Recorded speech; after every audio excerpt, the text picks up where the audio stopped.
bad habits to start with, culture, you know, a male-dominated historical structures over many decades in most of our organizations that stays. You know, the bad habits and bureaucracies are very hard to change. We're working on it, and we now have a new Secretary General that is working very hard on it with quite some success. We're doing the same in Geneva. But you know, there is very deep roots that need to be cut, and that's what we're in the process of doing.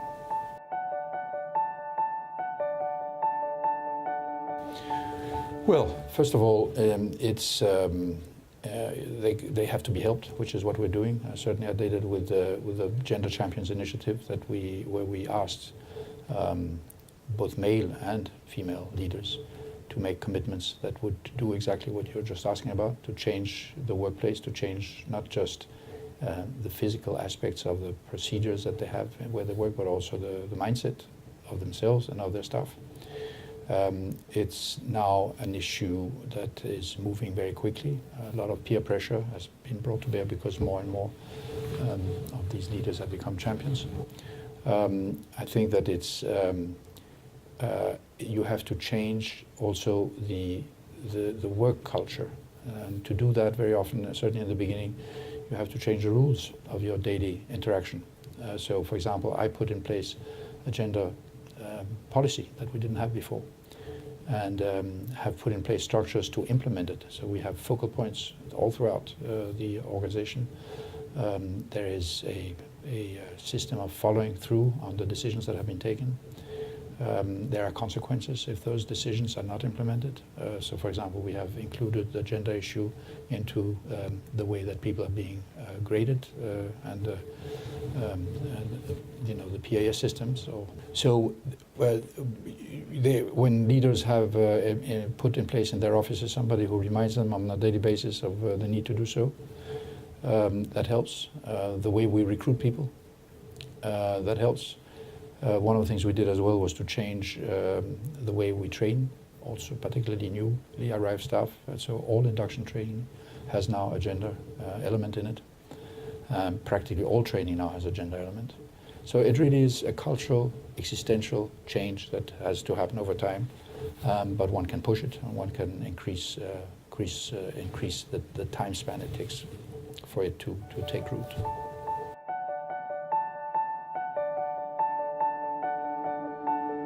Well, as I said, you know, the Gender Champion Initiative that we started almost 2 years ago in Geneva was very specific. The idea was to do something very practical, measurable, easily to understand, easy to follow, and easy to hold people to account to. So, for example, the first requirement was that everybody had to take a commitment never again to be part of a panel or any discussion where both genders were not present. That has changed the culture, and it has changed the way people look. But what it does in particular is to give, to an extent that is much richer than before, the opportunity to female staff members, but also people from outside, to be heard in policy setting discussions and to be part, to a much greater extent, of the discussion and eventually also the decision-making processes that surround the issues that are being talked about. So that was a very successful part of it, I think, and it's becoming increasingly successful in the sense that now our initiative is being copied elsewhere. Here in New York it was, and in Vienna, in Berlin, and Rome, and Nairobi, and all sorts of duty stations. More importantly, it's also being copied now in multinational corporations who have come to me and said they liked what we did and it makes sense. It's a practical way of addressing a problem and moving from just talking about it to actually doing something about it. It takes some effort, but it's worth well to do so because we are seeing results. A mixture of peer pressure, it's a mixture of policies that are going to be set in. I mean, the Secretary General of the UN has just promulgated 2 days ago a gender parity policy that is being put in place very aggressively. And this is touching all aspects of the work of the organization.